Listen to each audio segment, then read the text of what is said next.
শহীদ বেগম শেখ ফজিলাতুন্নেসা মুজিব সরকারি কলেজ কর্তৃক আয়োজিত আজকের এই বিতর্ক প্রতিযোগিতায় উপস্থিত সম্মানিত সুযোগ্য অধ্যক্ষ প্রফেসর ডক্টর হর্ষনা দত্ত ম্যাডাম, বিচারক মন্ডলী ডক্টর নাসিমা ইসলাম, জনাব রাশেদুজ্জামান, জনাব তরিকুল ইসলাম এবং সম্মানিত সহকর্মীবৃন্দ, আরো উপস্থিত পক্ষ বিপক্ষ দলের সদস্যবৃন্দ। আমি নাম ঘোষণা করছি। প্রথমে পক্ষ দল পলাশ হাউজে প্রথম বক্তা আলিফুল ইসলাম আলিফ, দ্বিতীয় বক্তা জান্নাতুল ফেরদৌস, তৃতীয় বক্তা কাজী ইশতিয়াক আহমেদ প্রিন্স দলনেতা। বিপক্ষ কৃষ্ণচূড়া হাউজের সদস্যরা হচ্ছেন জুনায়েদ শাহরিয়ার প্রান্ত, প্রথম বক্তা মোহাম্মদ ফারহান হাওলাদার, দ্বিতীয় বক্তা মোহাম্মদ মিরাজ হোসেন, তৃতীয় বক্তা ও দলনেতা। সবাইকে শুভেচ্ছা জানিয়ে অনুষ্ঠান শুরু করছি। বিষয় হচ্ছে শুধুমাত্র আইন নয়, সচেতনতাই দুর্নীতিমুক্ত সমাজ করতে পারে। শুরুতেই আমি পক্ষ দলের প্রথম বক্তা আলিফুল ইসলাম আলিফকে মঞ্চে এসে বক্তব্য উপস্থাপন করার জন্য বলছি। আসসালামু আলাইকুম।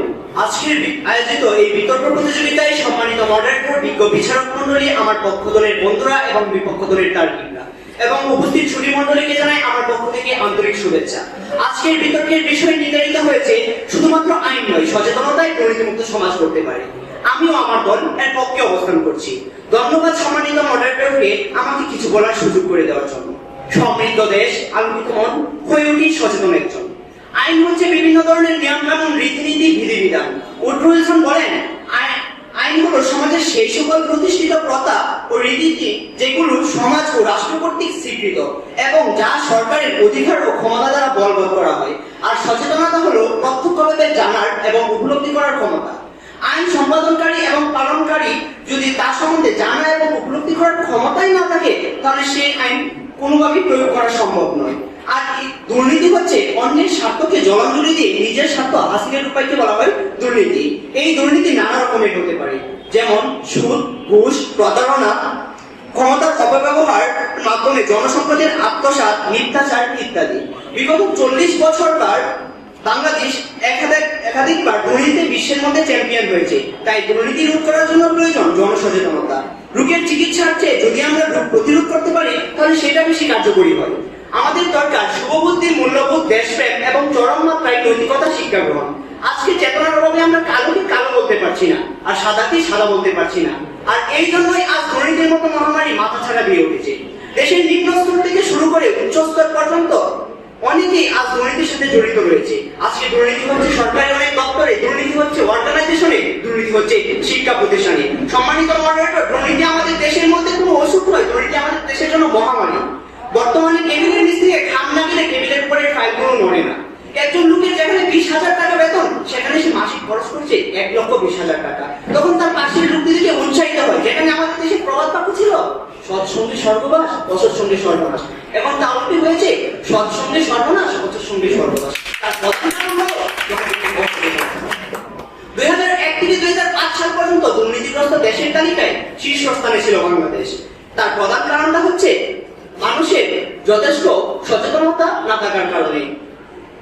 2005 সালে প্রথম দুর্নীতির ধারণা সূচকে একটু পেছনের দিকে গেল বাংলাদেশ। বর্তমানে কম দুর্নীতির দেশগুলোকে প্রথম দিকে রেখে তৈরির তালিকায় বাংলাদেশের অবস্থান 145তম, যা গত বছর ছিল 136তম। অন্যদিকে বেশি দুর্নীতিগ্রস্ত দেশগুলোকে সামনে রেখে করা তালিকায় বাংলাদেশের অবস্থান 14তম, যা গত বছর ছিল 16তম। এই পরিসংখ্যান থেকে আমরা কি দেখতে পাই? দুদকের মতো সংস্থা থাকা সত্ত্বেও দুর্নীতিকে দমানো যাচ্ছে না, বরং তা দিন দিন বেড়েই চলছে। কেন? আমার প্রতিপক্ষ দলের কাছে প্রশ্ন রইল। সক্রেটিস বলেছেন, যার টাকা আছে তার কাছে আইনগুলো আকাশের মতো, যার টাকা নেই তার কাছে মাকড়সার জালের মতো। সরকার আমাদের দেশ পরিচালনা করার স্বার্থে সংবিধানে অনেক আইনই প্রণয়ন করেছেন। একজন নাগরিকের যদি সচেতনতায় না থাকে, তাহলে তার আইন সম্বন্ধে জানার আগ্রহই থাকবে না। সে তার ভালো মন্দ কোনো কাজ করার পর উপলব্ধিও করতে পারবে না, বরং আমাদের সমাজ আরো বেশি দুর্নীতির দিকে ধাবিত হবে। তাই একটি দেশের উন্নতির জন্য আগে সেই দেশের অভাব দূরীকরণ করতে হবে এবং সেই দেশের জনগণের সচেতনতা বৃদ্ধি ঘটাতে হবে, তবেই কেবল সেই দেশে আইন প্রয়োগ করা সম্ভব। আইন দরিদ্রদের পিষে ফেলে এবং ধনী লোকেরা আইনকে শাসন করে, বলেছেন পরিবার স্বর্ণকার। একজন সচেতন মানুষ ভালো জিনিস জানা এবং উপলব্ধি করার ক্ষমতা আছে। একজন সচেতন মানুষ কখনোই চাইবে না তার দেশ ও তার দেশের মানুষ দুর্নীতিগ্রস্ত হয়, কারণ দুর্নীতিগ্রস্ত দেশ বা জাতি কখনোই উন্নতির দিকে এগিয়ে যেতে পারে না। সরকার আমাদের দেশ পরিচালনা করার স্বার্থে এদেশের সংবিধানে এত এত আইন প্রণয়ন করে রেখেছেন, কিন্তু তা সঠিকভাবে প্রয়োগ হচ্ছে না কেন? আমার বিপক্ষ দলের কাছে প্রশ্ন রইল। এরিস্টটল বলেন আইন হলো আদেশ এবং ভালো আইন হলো শৃঙ্খলা। শুধুমাত্র আইন দিয়ে যদি শৃঙ্খলা বজায় রাখা যায়, তাহলে কেনই বা আমাদের বিভিন্ন জায়গায় বিশৃঙ্খলা দেখা যায়? আমার বিপক্ষ দলের কাছে প্রশ্ন রইল। একটি দেশকে দ্রুত উন্নতির দিকে এগিয়ে নিয়ে যেতে চাইলে সেই দেশ অবশ্যই দুর্নীতিমুক্ত হতে হবে, কিন্তু আমাদের দেশ দুর্নীতির বিরুদ্ধে এত এত আইন থাকা সত্ত্বেও, দুদকের মতো সংস্থা থাকা সত্ত্বেও কেন এই দেশ আরো দুর্নীতির দিকে ধাবিত হচ্ছে? আমার বিপক্ষ দলের কাছে প্রশ্ন রইল। আশা করি একটি গাছের সুন্দরভাবে পরিচর্যা না করে শুধু তারপরে সার প্রয়োগ করলে যেমন গাছের কোনো বৃদ্ধি করবে না, বরং তারপরে নষ্ট হয়ে যাবে, তেমনি একটি দেশের জন্য সচেতনতা বৃদ্ধি না করে শুধুমাত্র আইন প্রয়োগ করলে সেই দেশের উন্নয়ন করা সম্ভব নয়, বরং তা আরো দুর্নীতির দিকে ধাবিত হবে। আইন দিয়ে অপরাধীকে শুধরানো যায়, কিন্তু মানুষকে সচেতনতা দিয়ে শুধরাতে হয়। তাই আমরা বলতে চাই, আইন নয়, একমাত্র সচেতনতা, সচেতনতা এবং সচেতনতা দিয়ে একটি দুর্নীতিমুক্ত সমাজ করতে পারে। আমি মঞ্চে আহ্বান করছি বিপক্ষ দলের প্রথম বক্তা জুনায়েদ শাহরিয়ার প্রান্তকে। দুর্নীতি থেকে পেটে মুক্তি প্রয়োজন বলে আইনের শক্তি। ধন্যবাদ মাননীয় মডারেটর, ধন্যবাদ বিজ্ঞ বিচারক মণ্ডলী এবং সুপ্রিয় উপস্থিতি। আজকের বিতর্কের বিষয় শুধুমাত্র আইন নয়, সচেতনতাই দুর্নীতিমুক্ত সমাজ করতে পারে। আমি এবং আমার দল আজকের বিতর্কের বিষয়ে বিপক্ষে বলছি। আমরা বিশ্বাস করি শুধুমাত্র আইন দ্বারাই সম্ভব দুর্নীতিমুক্ত সমাজ করা। মাননীয় মডারেটর অধ্যাপক হলেন বলেছিলেন, আইন হলো মানুষের বাহ্যিক আচরণের নিয়ন্ত্রণ নীতি, যা সার্বভৌম কর্তৃপক্ষ দ্বারা কর্তৃক বলবৎ করা হয়, এবং আইনবিদ স্যামনের মতে আইন হলো ন্যায় প্রতিষ্ঠান রাষ্ট্র কর্তৃক স্বীকৃত ও প্রয়োগকৃত নীতিমালা। সুতরাং আমরা সহজ ভাষায় বুঝতে পারি, আইন হলো মানুষ এবং সমাজের কল্যাণের জন্য প্রয়োজনীয় প্রয়োগকৃত বিধিনিষেধ, যার মাধ্যমে সমাজের সংঘটিত যাবতীয় অপরাধের দৃষ্টান্তমূলক শাস্তি প্রদান এবং দুর্নীতি ও অপরাধ প্রবণতা নির্মূল করা সম্ভব। মাননীয় মডারেটর, সচেতনতা একটি দীর্ঘস্থায়ী ও অনিশ্চিত প্রক্রিয়া, যা দিয়ে কোনো সামাজিক সমস্যা পুরোপুরি সমাধান হবে কি হবে না তা নিশ্চিত করে বলা কখনোই সম্ভব না। আর দুর্নীতি হলো ক্ষমতার অপব্যবহার করে নীতির বাইরে গিয়ে অসৎ কাজ করা। মাননীয় মডারেটর, এই দুর্নীতি ঠেকানোর জন্য সরকার 2004 সালে দুর্নীতি দমন কমিশন দুদক গঠন করে। মাননীয় মডারেটর, সরকারি অর্থ আত্মসাৎ, খাস জমি দখল, ঘুষ গ্রহণ, কমিশন, চাঁদাবাজি সহ নানা দুর্নীতির মাধ্যম অবৈধ সম্পদ অর্জনের অভিযোগে বর্তমান সংসদের 11 জন সদস্যের বিরুদ্ধে অনুসন্ধান চালাচ্ছে দুদক। এছাড়া জ্ঞাত আয় বহির্ভূত সম্পদ অর্জনের অভিযোগে আরো 10 জন সাবেক সদস্যের বিরুদ্ধে চলছে অনুসন্ধান। সূত্র 10 অক্টোবর 2020, বিডি নিউজ 24। আইনের ক্ষমতা ছাড়া এসব ক্ষমতাসীন দুর্নীতিবাদের লোকদেরকে সচেতনতা দিয়ে ঠেকানো সম্ভব? মাননীয় মডারেটর, দিন থেকে দিন যখন আমরা দুর্নীতিবাদদের একের পর এক নতুন ফাঁদে পা দিচ্ছি, কেন আগের ভূমি থেকে সচেতনতার বাণী শুনিয়ে পরবর্তী ভাগ থেকে আমাদের রক্ষা করা হচ্ছে না?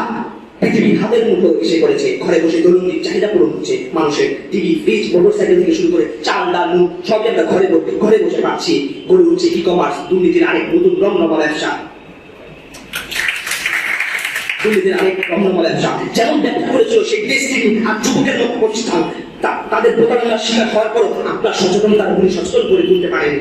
আমার প্রিয় প্রতিপক্ষ যে আইনের উপর আস্থাশীল না, তারা কি জানে না যে হাওয়াই ব্যবসায় 4000 কোটি টাকা আত্মসাৎ, 4119 কোটি 24 লাখ টাকা আত্মসাৎ ও পাচারের অভিযোগে বিচার করছে সেই ডেস্টিনি গ্রুপের প্রেসিডেন্ট, ব্যবস্থাপনা পরিচালক সহ 22 জনের, এবং বিচারটা করছে আমার দেশের আইনি।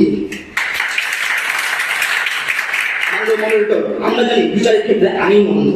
এখানে আইনের কাজ ঠিকই করে যাচ্ছে, অথচ অন্ধের মতো আমরা সচেতনতার লাঠিতে ভর করে পথে ঘুরছি। প্রিয় প্রতিপক্ষ, কোথায় ছিল আপনার সচেতনতা যখন ডেস্টিনির পর আমরা বিপদের সমুদ্রে ডুব দিয়েছিলাম? প্রথমে ডেস্টিনি গ্রুপ, তারপর যুব কর্মসংস্থান সোসাইটি, তারপর তারপর ধীরে ধীরে আজকে প্রিয় প্রতিপক্ষ, এই আমাদের সচেতনতার নমুনা। আইনের খাতে ই কমার্সের লাখো বন্ধের কোনো মুক্তি নেই। চলতি বছরের 1 নভেম্বরে প্রকাশিত প্রবাসী দিগন্ত পত্রিকার সূত্র ধরে আলোচনা করছি। ই কমার্সের নামে প্রতারণা, অগ্রিম টাকা নিয়ে সময় মতো পণ্য না দেওয়া, অহেতুক সময় ক্ষেপণ, গ্রাহকের টাকা আত্মসাৎ, টাকা পাচার, পালিয়ে যাওয়া ইত্যাদি অভিযোগে অসংখ্য তাদের বিরুদ্ধে একের পর এক মামলা হওয়ার পর মাটিতে তুলে রয়েছে আমার দেশের আইনের বিরুদ্ধে লড়াই করে যাওয়া আইন শৃঙ্খলা বাহিনীর সদস্যরা। তাদের মধ্যে অনেকেই আইনের আওতায় আনা হয়েছে। সবচেয়ে ধরা পড়েছে আদিয়ান মার্কেট কর্মকর্তা। গত 29 অক্টোবর চুয়াডাঙ্গা ভিত্তিক ই-কমার্সের প্রধান নির্বাহী সহ বাকিদের র্যাব সদস্যরা গ্রেফতার করে আদালতের মাধ্যমে কারাগারে পাঠিয়েছিল। এটা সম্ভব হয়েছে আমার দেশের আইনের মাধ্যমে। আমার প্রিয় প্রতিপক্ষ যদি আইন সম্পর্কে দুর্নীতিবাদদের শাস্তি দিয়ে দুর্নীতি দমনের চেষ্টা চালাচ্ছে না এমন প্রমাণ করতে চাওয়ার ব্যর্থ প্রচেষ্টা অব্যাহত রাখে, তাহলে আমরা সুস্পষ্ট একে একে উদাহরণ দিয়ে যাবো। মাননীয় মডারেটর ই-কমার্স খাতে প্রথমে আইন শৃঙ্খলা বাহিনী গ্রেফতার করে নিরাপদ দপ্তরের প্রধান নির্বাহী শাহরিয়া খানকে এবং ইউএনএর চিফ অপারেটিং অফিসার অনিন্দ সহ তাদের পুরো দলকে গ্রেফতার হয়ে কারাগারে আছে ইভেলির প্রধান নির্বাহী মোহাম্মদ রাসেল, ইভেলির চেয়ারম্যান শামীম নাসরিন সহ ধামাকা শপিংয়ের সিইও এবং রিলাইটির পরিচালক, ই-কমের প্রধান নির্বাহী সহ আরো গোটা 10 কোম্পানির প্রধানেরা। এছাড়া আরো বহু দুর্নীতি চক্রের রাঘব বোয়ালরা পলাতক আছে। শুধুমাত্র আইনের ভয়ে আমরা সচেতনতা থাকবে না। 2020 সালের 7 জানুয়ারি যুগান্ত পত্রিকার সোর্স বলছে প্রধানমন্ত্রী জননেত্রী শেখ হাসিনা বলেছেন দুর্নীতিবাদদের বিরুদ্ধে চলমান অভিযান অব্যাহত থাকবে। তিনি সবাইকে সতর্ক করে দিয়ে বলেছিলেন দুর্নীতিবাদ যেই থাকলেও তাদের ছাড় দেওয়া হবে না, যেই জড়িত থাকুক তাকে আইনের আওতায় নিয়ে আসুন।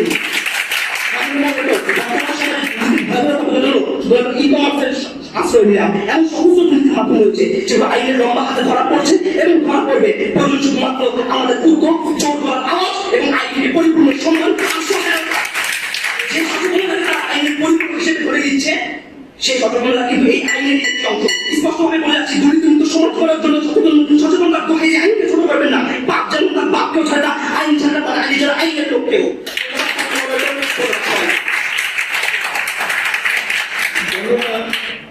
প্রান্তটি এবার পক্ষ দলের দ্বিতীয় বক্তা জান্নাতুল ফেরদৌসকে মঞ্চে আহ্বান করেছি। বিসমিল্লাহির রহমানির রহিম। আজকের আয়োজিত বিতর্ক প্রতিযোগিতা 2021-এ উপস্থিত সম্মানিত সুধী, বিজ্ঞ বিচারক মণ্ডলী, আমার পক্ষ বিপক্ষ দলের বন্ধুরা, সকলের প্রতি রইল আমার আন্তরিক সালাম। আসসালামু আলাইকুম।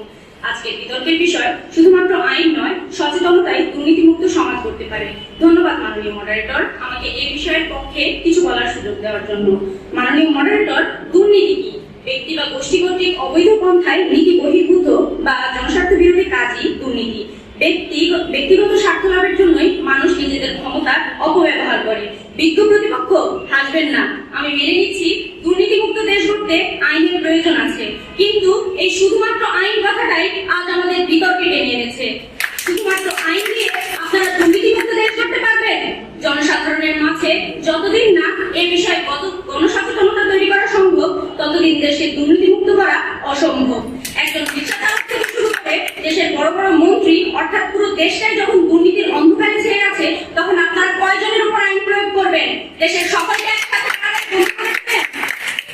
সচেতনতার সাহায্য নেওয়া ছাড়া আর কোনো বিকল্প নেই। আশা করছি প্রতিপক্ষ আমার সঙ্গে একমত পোষণ করবেন।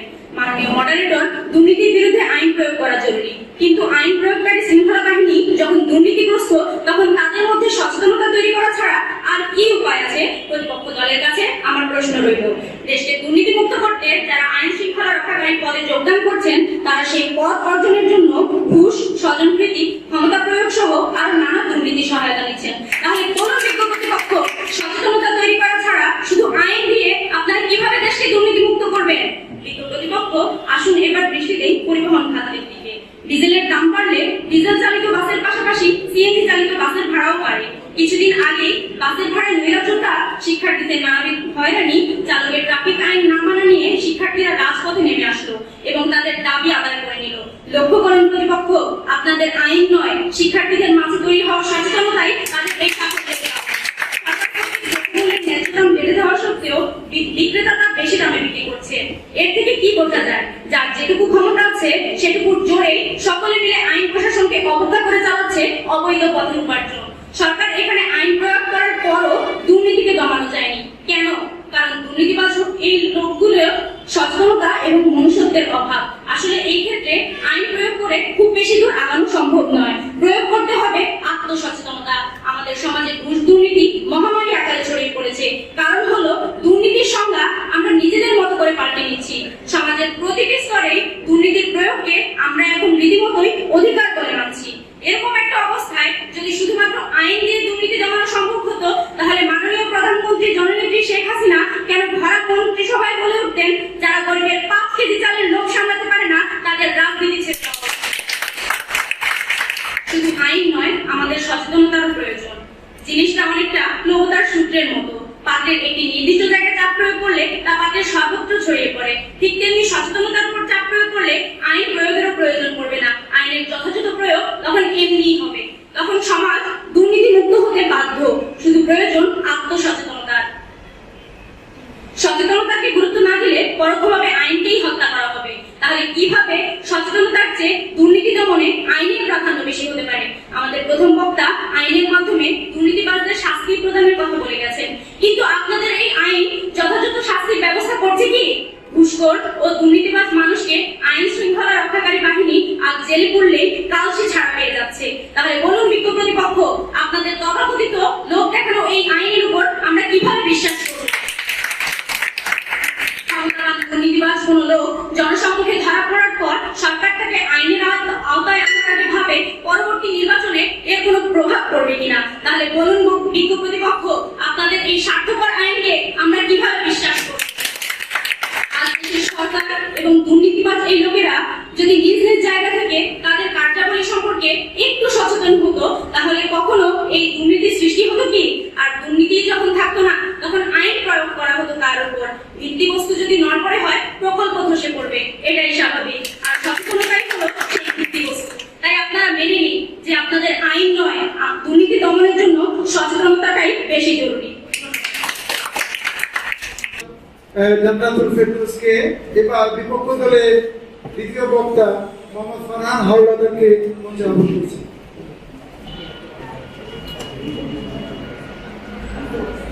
শাসনের নামে করছে শোষণ, ত্যাগের নামে ধাওয়া, দেওয়ার নামে নিচ্ছে কেড়ে, সেবার নামে ধাওয়া, সততার নামে দিচ্ছে ধোকা, শান্তির নামে সন্ত্রাস, নীতির নামে চলছে দুর্নীতি, সন্ধির নামে চাষ।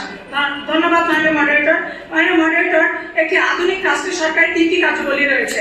তা হলো আইন বিভাগ, শাসন বিভাগ এবং বিচার বিভাগ। আইন বিভাগ আইন প্রণয়ন করে আর সেই অনুযায়ী শাসন বিভাগ শাসন করে। আর যদি শাসন অমান্য হয়, তবে বিচার বিভাগের আইনের মাধ্যমে বিচার করা হয়। অর্থাৎ পুলিশ ছাড়া যেমন তাবু টিকে থাকতে পারে না, তেমনি আইন ছাড়া কোনোদিন দুর্নীতিমুক্ত সমাজ গড়া সম্ভব নয়। তাহলে একটি আধুনিক রাষ্ট্র সরকারের 3টি কার্যাবলীর মধ্যে সচেতনতা বিভাগ রাখবেন না কেন? তার সুস্পষ্ট একটি ব্যাখ্যা আপনারা দেখিয়ে যাবেন। মাননীয় মডারেটর, আইন যদি কঠোর হয়, সমাজ দুর্নীতিমুক্ত হতে বাধ্য। প্রত্যেক অপরাধের অনুপাতে তাদের দৃষ্টান্তমূলক শাস্তির ব্যবস্থা করতে হবে। মাননীয় মডারেটর, আমরা এমন কোন আইনের কথা বলছি না যা কোনো মেরে জুতোদানের মতো। আমরা বলছি সেই আইনের কথা যার মাধ্যমে মাননীয় মডারেটর দুর্নীতির সাথে সম্পৃক্ত ব্যক্তিদের সাজার ভয়াবহতা দেখে আরো দুর্নীতির সাথে সম্পৃক্ত ব্যক্তি তাদের দুর্নীতি বন্ধ করতে বাধ্য হয়। মাননীয় মডারেটর, আমাদের প্রতিপক্ষ বারবার বলে যাচ্ছেন তা নাকি সচেতনতা দিয়ে দুর্নীতিমুক্ত সমাজ করবে। সেখানে দেখা গেছে মাননীয় মডারেটর, দিনাজপুরে কিছুদিন আগে জেলা প্রশাসকের কার্যালয় সরকারি আত্মসাতের অভিযোগে জেলা উপপরিচালক এবং অন্য 2 জন কর্মকর্তাকে গ্রেফতার করেছে। তাহলে মাননীয় মডারেটর, জনসেবায় নিয়োজিত অর্থাৎ জনসচেতনতায় নিয়োজিত ব্যক্তিরাই যদি দুর্নীতির কাজ করে, প্রতিপক্ষ দল আপনারা কি তাদের আবার এই সচেতনতা নামক অকার্যকরী ঔষধি প্রয়োগ করবেন নাকি আইনের আওতায় আনবেন? মাননীয় মডারেটর, আমরা এমন দিনের কথা বলতে পারি যেদিন ঢাকা শহরের মতো শহরে ছিল সুশৃঙ্খল। হ্যাঁ প্রতিপক্ষ, এটা কিছুদিন আগে নিরবচ্ছিন্ন সড়ক আন্দোলনের সময় হয়েছে। প্রতিপক্ষ, তখন ছাত্ররা কি আপনাদের এই সচেতনতাকে কাজে লাগিয়েছিল নাকি কঠোর আইনের ব্যবস্থা নিয়েছিল? মাননীয় মডারেটর, তখন প্রতিপক্ষ দল হয়তো বলেছিল অবৈধ গাড়ি চালকদের লাইসেন্স কোথায়, আজ কেন তারা বলছে আইন যথার্থ নয়? মাননীয় মডারেটর, যে ঘুমিয়ে থাকে তাকে ঘুমের থেকে জাগানো সম্ভব, আর যে ঘুমিয়ে না থেকে ঘুমের ভান করে থাকে তাকে ঘুমের থেকে জাগানো কোনোদিন সম্ভব না। মাননীয় মডারেটর, এই কারণের মধ্যে দেখা গেছে জেকেজি হেলথ কেয়ার নামের একটি প্রতিষ্ঠানের প্রধান সাবিনা একজন বিশেষজ্ঞ চিকিৎসক ছিলেন। তিনি কি একজন সচেতন ব্যক্তি ছিলেন না? তিনি কিন্তু 15,000 ভুয়া করোনা রিপোর্ট প্রদান করেছেন। মাননীয় মডারেটর, আমাদের প্রতিপক্ষ দলের সচেতন ব্যক্তিদের এই অবস্থা যারা দুর্নীতির সাথে ওতপ্রোতভাবে জড়িত। মাননীয় মডারেটর, তা নাকি তাদেরকে দিয়ে দুর্নীতিমুক্ত সমাজ করবেন। মাননীয় মডারেটর, প্রতিপক্ষ দল প্রশ্ন করে গেলেন যারা আইনের কাজ করে তারাই নাকি আবার দুর্নীতির কাজ করে। মাননীয় মডারেটর, তেল আর পানি কখনো এক হতে পারে না, তেমনি প্রকৃত আইনের রক্ষক কোনদিন আইনের রক্ষক হতে পারে না, দুর্নীতিবাজ হতে পারে না। মাননীয় মডারেটর, ঘুষ দেওয়া এবং নেওয়া দুটোই দণ্ডনীয় অপরাধ, যার জন্য শাস্তির বিধান রয়েছে। আর এই অপরাধ যেই করুক না কেন তাকে শাস্তির আওতায় আনা হচ্ছে। মাননীয় মডারেটর, আমি যদি এই প্রেক্ষাপটে বলতে চাই তাহলে আমি বলতে চাচ্ছি, সাম্প্রতিককালে দৈনিক প্রথম আলোর এক প্রতিবেদনে দেখা গেছে সুপ্রিম কোর্টের পরামর্শ অনুযায়ী দুর্নীতিতে ঘুষের অভিযোগে এই পর্যন্ত 56 জন সরকারি কর্মকর্তাকে গ্রেপ্তার করা হয়েছে এবং গত তিন বছরে 300-এর বেশি কর্মকর্তা 1000-এর বেশি মামলা খতিয়ে দেখেছেন, যেগুলো দেশের 98টি আদালতে বিচারাধীন অবস্থায় রয়েছে। মাননীয় মডারেটর, তাহলে আমার প্রশ্ন হচ্ছে এই যে দুর্নীতি দমনে যদি আইন যথেষ্ট না হয় তাহলে সরকার কেন তাদের সরকারি কর্মকর্তাদের উপরে এরকম আইনের ব্যবস্থা নিয়েছেন? তাকে তো সরকার আবারও সচেতন করে দিতে পারতেন। সরকার যখন দেখছেন সচেতন অকার্যকরী বার্তা কাজেই আসে না, তখন কিন্তু এই আইনের কাছেই ছুটে আসলেন। তাই দুর্নীতি মুক্ত সমাজ গড়তে আইনেই একমাত্র সঠিক প্রক্রিয়া। মাননীয় মডারেটর, এখন আমি একটা কথাই বলতে চাই, যখন আমাদের সমাজে এই দুর্নীতি প্রত্যেকটি ক্ষেত্রে রন্ধ্রে বিষ বৃক্ষের মতো ছড়িয়ে পড়েছে তথা ক্যান্সার উদ্ধারণ করেছে, ঠিক এমন সংকটময় পরিস্থিতিতে এই ঘাতক ব্যাধিকে আর সচেতনতা নামক প্যারাসিটামল ট্যাবলেট দিয়ে প্রতিরোধ করা সম্ভব নয়, অন্যথায় কঠোর আইনে এর একটি মূল থেরাপি। জমে উঠেছে। ধন্যবাদ মাহানকে। এবার পক্ষ দলের দলনেতা কাজী ইশতিয়াক আহমেদ প্রিন্সকে তার বক্তব্য উপস্থাপন করার জন্য মঞ্চে আহ্বান করছি। বিসমিল্লাহির রহমানির রহিম। স্রষ্টাই সর্বশক্তিমান। আজকের বিতর্ক প্রতিযোগিতায় উপস্থিত মাননীয় মডারেটর, বিজ্ঞ বিচারক মন্ডলী, আমার পক্ষ দলের বন্ধুরা, বিজ্ঞ প্রতিপক্ষ ও শ্রদ্ধেয় সুধী মন্ডলী, সকলের প্রতি রইল আমার আন্তরিক সালাম। আসসালামু আলাইকুম। আজকে আমাদের বিতর্কের বিষয় নির্ধারণ করা হয়েছে শুধুমাত্র আইন নয়, সচেতন এবং দুর্নীতিমুক্ত সমাজ করতে পারে। আমিও আমার দল এর পক্ষে অবস্থান করছি। ধন্যবাদ মাননীয় মডারেটর আমাকে কিছু বলার সুযোগ দেওয়ার জন্য। মাননীয় মডারেটর, আমরা সবাই চাই একটি দুর্নীতিমুক্ত সমাজ। দুর্নীতিমুক্ত সমাজ বলতে এমন একটি সমাজ ব্যবস্থাকে বোঝায় যেখানে নীতিপরিমিতভাবে কাজ করা হবে না। আর এমন একটি সমাজ ব্যবস্থা যদি আমরা গড়ে তুলতে চাই তাহলে শুধুমাত্র আইন দিয়ে সম্ভব নয়, আমাদের জনসচেতনতা সৃষ্টি করতে হবে। যার মানবে ঘুষ আছে তাকে মানুষ বলা হয়। মাননীয় মডারেটর, মানুষকে আপনার মাতৃকা সৃষ্টি সামাজিক হিসেবে বিধায়িত মাথা হয়েছে, আর আজকে সমাজের বৈধ কাজগুলো এই মানুষের দ্বারা সম্পাদিত হচ্ছে। মাননীয় মডারেটর, বঙ্গবন্ধু শেখ মুজিবুর রহমান 1972 সালে তার একটি ভাষণে বলেছিলেন, সবাই পায় সোনার খনি আর আমি পেয়েছি চোরের খনি। আমার দেশে 7 কোটি মানুষ, 7.5 কোটি বাংলা দিলাম, আমার ভাগেরটা কই? মাননীয় মডারেটর, সেই দুর্নীতির মাত্রা বাড়তে বাড়তে আজকে স্বাধীনতার 50 বছরে বাংলাদেশ 5 বার দুর্নীতি বিশ্ব চ্যাম্পিয়ন হয়েছে। বিজ্ঞ প্রতিপক্ষ, দেশে যথাযথ আইন থাকা সত্ত্বেও বাংলাদেশ কেন আজকের দুর্নীতিতে 1 বার না 2 বার না 5 বার বিশ্ব চ্যাম্পিয়ন হলো? কাছে আশা করছি উত্তর দিয়ে যাবেন। মাননীয় মডারেটর, 2019 সালে নিম্নক্রম অনুযায়ী বাংলাদেশের দুর্নীতিতে অবস্থান ছিল 14তম। এর পেছনে করোনা ভাইরাস মহামারীর মধ্যে বাংলাদেশের স্বাস্থ্য খাতে ব্যাপক উন্নতির বিষয়টিকে অন্যতম কারণ হিসেবে প্রতিবেদনে উল্লেখ করা হয়। এছাড়া ক্ষমতা অপব্যবহার, বিচারহীনতা, মত প্রকাশের জবাবদিহির অভাবকে অন্যতম কারণ বলে উল্লেখ করেছে টিআইবি। মাননীয় মডারেটর, আপনার আমার এখানে উপস্থিত প্রতিটি লোকের মোবাইলে প্রতিদিন গভর্নমেন্ট ইনফো থেকে একটি ফিল্মের শাস্তি দেখা যায়। আপনি সচেতন হন, দুর্নীতিমুক্ত দেশ গড়ুন।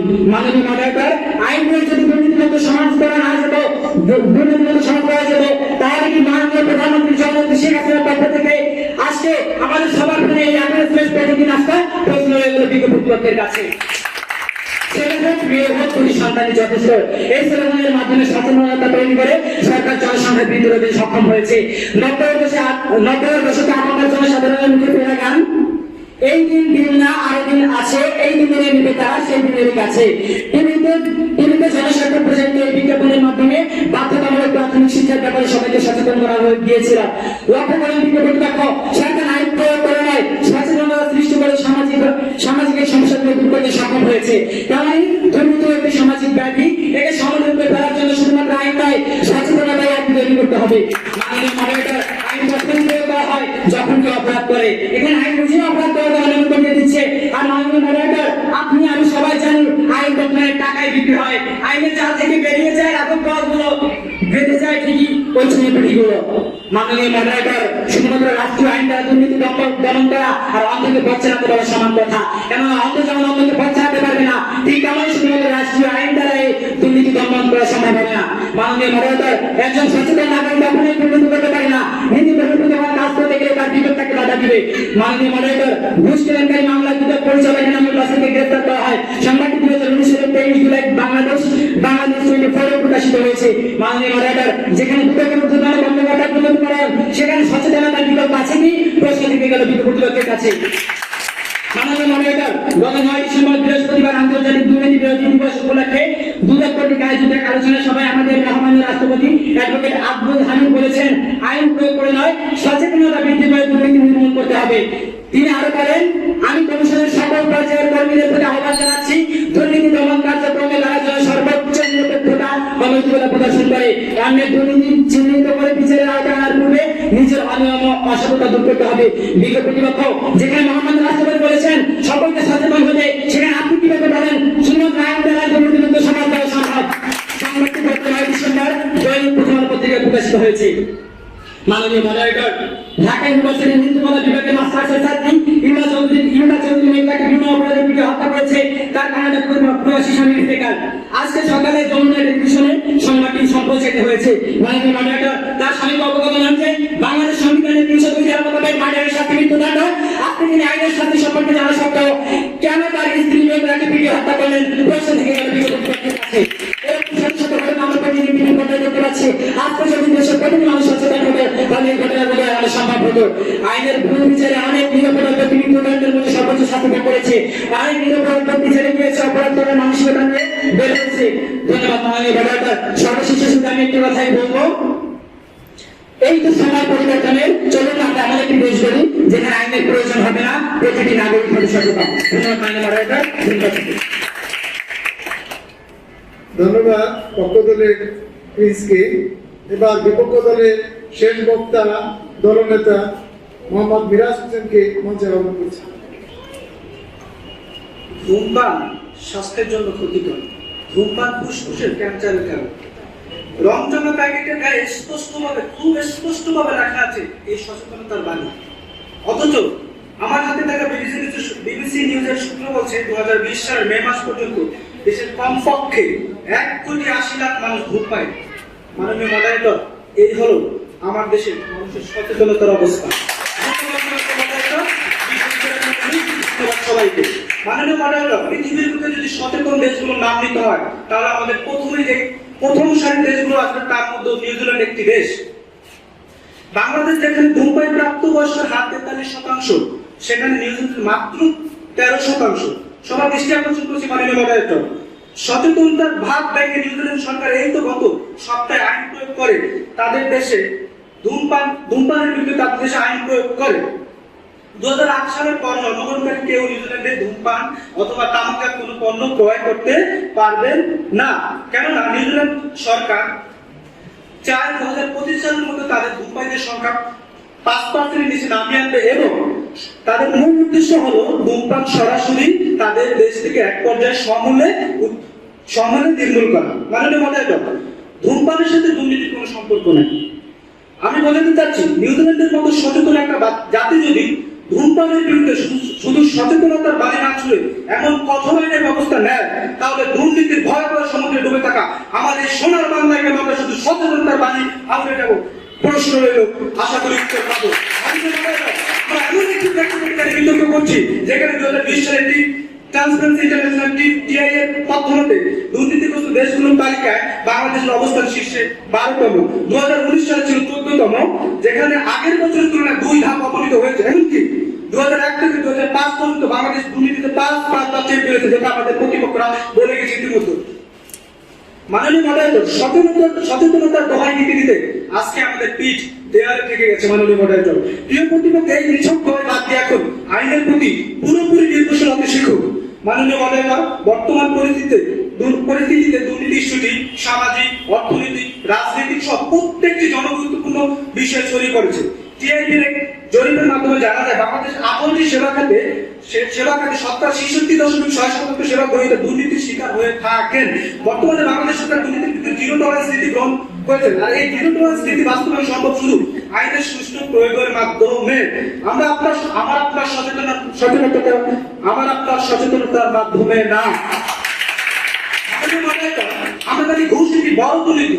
ট্রান্সপারেন্সি ইন্টারন্যাশনাল বাংলাদেশ টিআইবি এর তথ্য মতে সেবাকালে 2017 সালের মধ্যে ঘুষের পরিমাণ 10,688 কোটি টাকা, যা 2016-17 অর্থ বছরের জাতীয়বাদের 3.4 ভাগ এবং জিডিপির 0.5 ভাগ।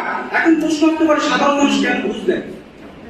এর উত্তরে ডিআইবি নির্বাহী পরিচালক ডক্টর ইত্তিকুজ্জামান বলেন, গবেষণায় যে 69% মানুষ কোনো না কোনো ভাবে দুর্নীতির শিকার হয়েছেন, তাদের 99% বলেছেন তারা ঘুষ দিতে বাধ্য হয়েছেন। কারণ তারা যদি ঘুষ না দেন তাহলে সরকারি সেবা পান না। মাননীয় প্রিয় প্রতিপক্ষ, আমার প্রশ্ন হলো, যারা ঘুষ দিতে সাধারণ মানুষকে বাধ্য করাচ্ছেন, তাদেরকে আপনি কিভাবে সচেতন করবেন? তার মানে কি প্রমাণিত সচেতনতা এখানেও ব্যর্থ? মাননীয় মডারেটর, করোনাতে আমরা সবাই দেখেছি বাংলাদেশের স্বাস্থ্য মন্ত্রণালয় ভয়াবহ দুর্নীতি করতেছিল। দুর্নীতির কারণে প্রায় স্বাস্থ্য বিভাগ ভেঙে নাচের অবস্থা। স্বাস্থ্যমন্ত্রী ডক্টর সামান্য কেরানি আত্মার ওষুধ তার স্ত্রী রুবিনা বেগমের সম্পত্তির পরিমাণ 1,000 কোটি টাকার থেকে বেশি। দুদকের পরিসংখ্যান যদি না বেরিয়ে আসতো তাহলে হয়তো আমরা জানতামই না এই তথ্যটা। মাননীয় মডারেটর, আমাদের নিশ্চয় রিজার্ভ গ্রুপের চেয়ারম্যান সাহেবের কথা মনে আছে, যিনি বিভিন্ন টেলিভিশন সচেতনতার বাণী শুনেছেন। অথচ এই সারিতে পরবর্তীতে করোনার ভুয়া রিপোর্টের দায়ে জালিয়াতি অস্ত্র মামলায় আসামি। শেষমেশ আইনের খাবার দেশ ত্যাগ করতে গেল সাতক্ষীরা সীমান্তবর্তী এলাকায় ধরা পড়ে আইনের প্রয়োজন। এখানেই মাননীয় মডারেটর, দুর্নীতি নিয়ে আমরা সবাই জানি। গ্যাসিন কাণ্ডের সাথে জড়িত থাকা জিকে শামীমের অবৈধ সম্পদের পরিমাণ ছিল 297 কোটি টাকার থেকেও বেশি। দুদক তাকে তদারকি করার আগে আপনাদের সচেতনতা কোথায় ছিল? আজকে দুর্নীতির মাধ্যমে বাগেরহাটের মতো দুর্নীতিবাদদের সাম্রাজ্য গড়ে তুলছে। পিকে হাজার মতো মানুষ হাজার হাজার কোটি টাকা বিদেশে নিয়ে যাচ্ছে। শেয়ার বাজারের দুর্নীতির কারণে প্রায় লুটপাট হয়ে যাচ্ছে। আমার প্রবাসী ভাইদের জীবন করে কন্টিনিউ হয়ে যায়। সেই বৈদেশিক নীতিরা চুরি হয়ে যায়। সচেতনতা কোথায় ছিল আপনাদের মাননীয় আমি মনে করি বাংলাদেশের প্রেক্ষাপটে আইনি পারে দুর্নীতিমুক্ত সমাজ করতে পারে। পক্ষ বিপক্ষ দলের দুই দলনে থেকে তাদের বক্তব্য উপস্থাপনের জন্য রাখবো। তোমাদের কিন্তু সময় যুক্তি খণ্ডনের জন্য 2 মিনিট করে পাবে। 2 মিনিট।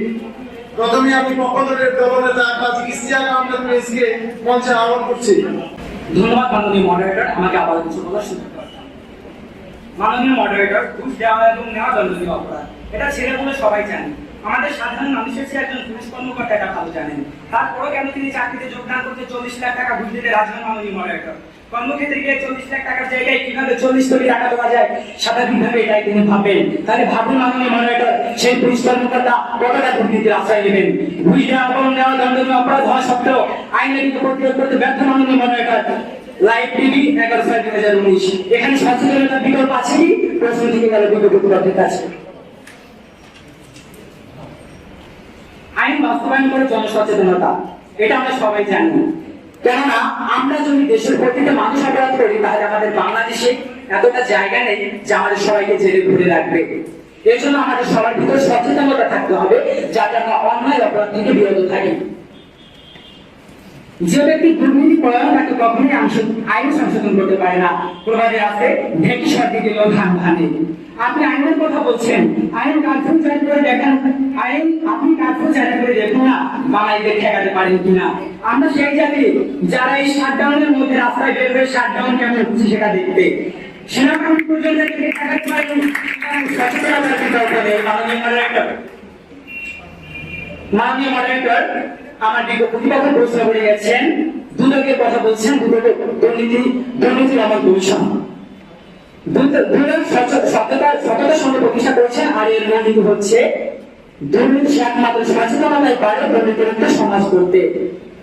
বিজ্ঞ প্রতিপক্ষ আমরা কিন্তু একবার আইনকে অস্বীকার করিনি। বিজ্ঞ প্রতিপক্ষের প্রথম কথা বলেছেন চাল ডাল এরকম সবকিছু আমাদের ঘরে ঘরে পৌঁছে দিচ্ছেন। বিজ্ঞ প্রতিপক্ষ এটা গিয়ে দেখুন, মেম্বার চেয়ারম্যানের খাটের নিচে থেকে উদ্ধার করা যাচ্ছে। আপনি বললেন, দ্বিতীয় কথা বললেন, এই সর্বশেষ একটি কথাই বলবো, সুতরাং সচেতনতা এবং সচেতনতার পারে দুর্নীতিমুক্ত সমাজ করবে। ধন্যবাদ। ধন্যবাদ সকলকে। ধন্যবাদ প্রিন্সকে।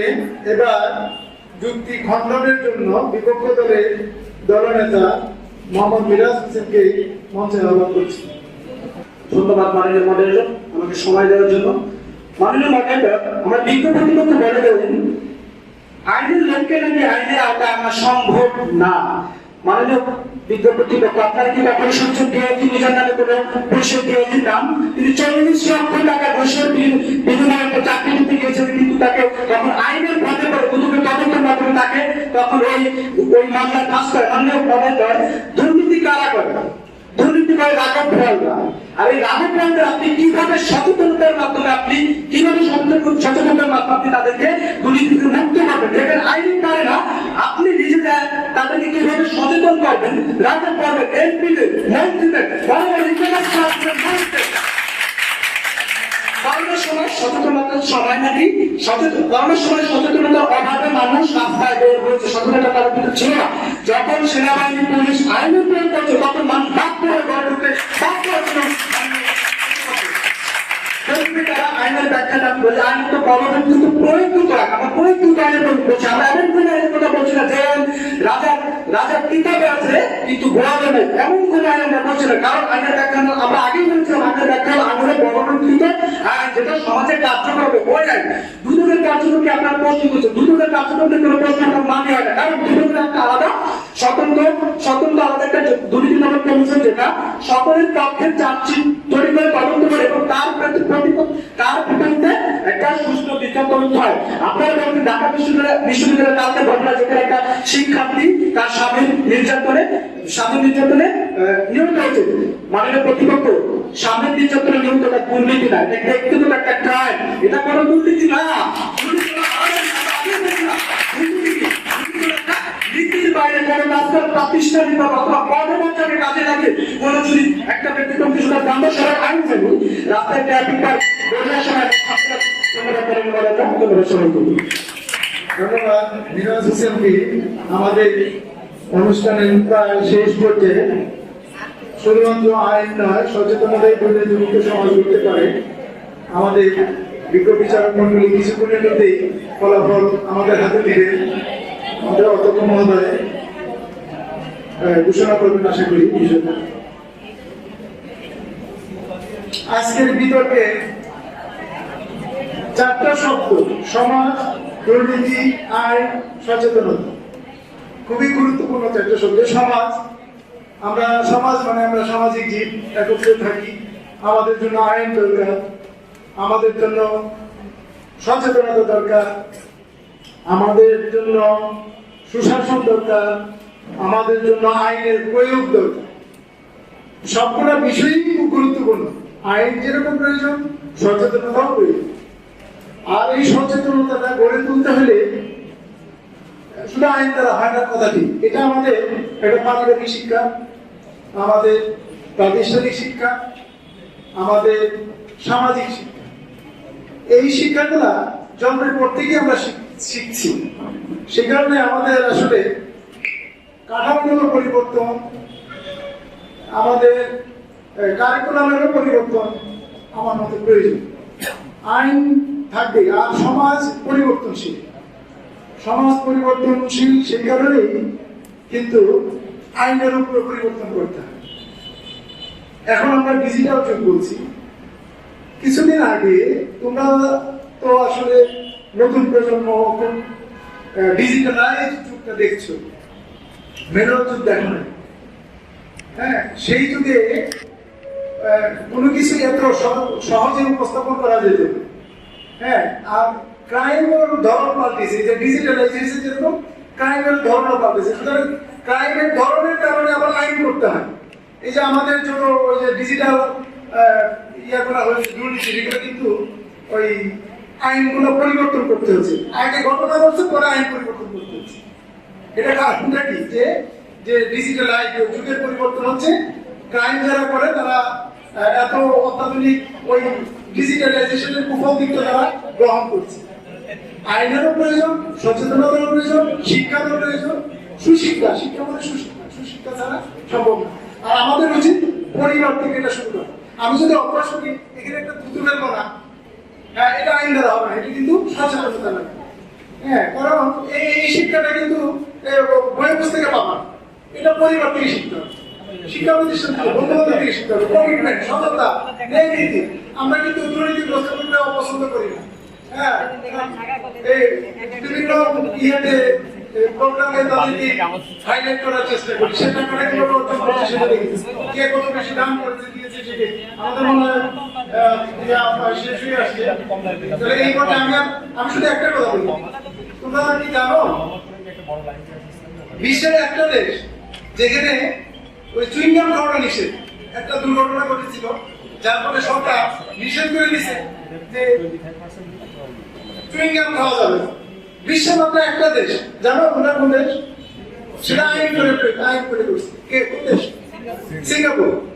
সিঙ্গাপুরে কিন্তু চুইংগাম নিষেধ, কোনো দোকান পাটে পাবো না, কোনো ইয়েতে পাবো না, এটা আইন করে একবার লিফটে ওরকম লাগিয়ে দিয়ে দেওয়া হয়েছিল, পরে পরিস্থিতি চুইংগাম খাওয়াটা একদম নিষেধ করে দিয়েছে আইন করে।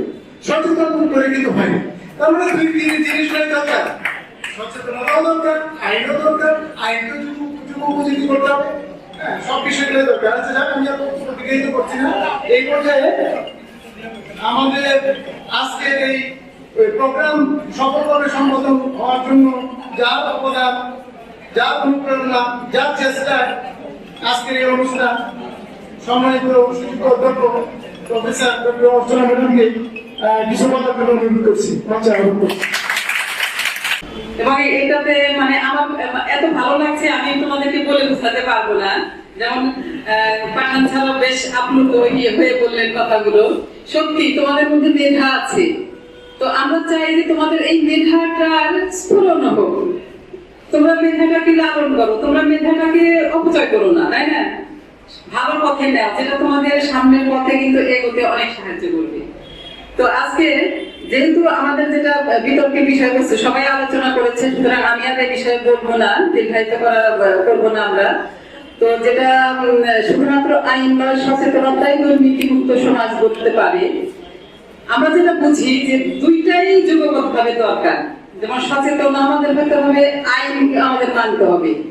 যে দেখবে আমরা যে খুব সিম্পল কিছু কিছু ঘটনা আমরা যখন চলাফেরা করি, দেখবে রাস্তা ফাঁকা থাকলে রিক্সা দিয়ে যদি তুমি যাতায়াত করো, আমি রিক্সা দিয়ে যাতায়াত করি বেশি, সেজন্য রিক্সার কথাটা বলছি।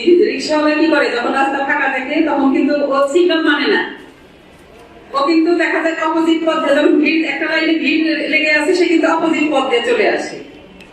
যখন আমি কয়েকবার এটা ফেস করেছি, আমি যখন বলছি যে আচ্ছা আপনি এরকম করে যাচ্ছেন কেন, আপনার তো এই রুটে যাওয়ার কথা না, আপনি আপনার লাইনটা মেনটেন করে যাবেন, বল কি না ম্যাডাম এগুলো কেউ মানে না। আমি বলি মানে না, কে মানে না? আপনিও তো মানার মধ্যে একজন। যেমন যে কোনো জিনিস মানার জন্য কাউকে না কাউকে তো শুরু করতে হবে। আমরা জানি যে বিতর্কে একটা দল যেতে, যে কোনো ইয়েতে পরীক্ষা হোক ইয়েতে, আমরা জানি যে সবাই একটা জেতা এবং পরাজিত জয় এটা আছে। তো এটা নিয়ে মন খারাপ করার কোনো কিছু নেই। তোমরা দুই দলই অনেক ভালো করেছো এবং অনেক ভালো, আমি বলি যে খুব বড় একটা বড় তান্ত্রিকের দল আমাদের কলেজ থেকে কিন্তু গঠন হবে এবং ভবিষ্যতে আমরা আরো বেশি গ্রুপ বানাবো, যার থেকে আমি সবাইকে বলছি, ছাত্রদের যারা আছেন এখানে অনেকদিন চাকরি আছে, তোমরা জাতীয় পর্যায়ে যাও, জাতীয় পর্যায়ে পুরস্কার আনো। তো সবসময় পুরস্কার পেতে হবে এমনও কথা না, অংশগ্রহণ করো, বারবার বিভিন্ন জায়গায় তোমরা অংশগ্রহণ করো, সেখান থেকে তোমাদের একটা ধারণা হবে, তোমরা আরো নিজেকে পরিশীলিত করতে পারবে। তো আমি এই আশাবাদ তোমাদের কাছে রাখছি। সবাইকে অনেক অনেক ধন্যবাদ।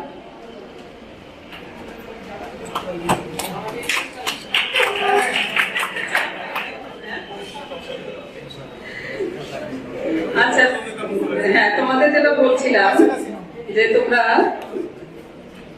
দুই দলই খুব ভালো করেছো, তবুও আমরা যে বলি একটা জয়ী এবং একটা বিজিত দল দুইটাই থাকে, সুতরাং খুব ডিফারেন্স না। তবুও আজকে যে বিজয়ী দল পক্ষ দল,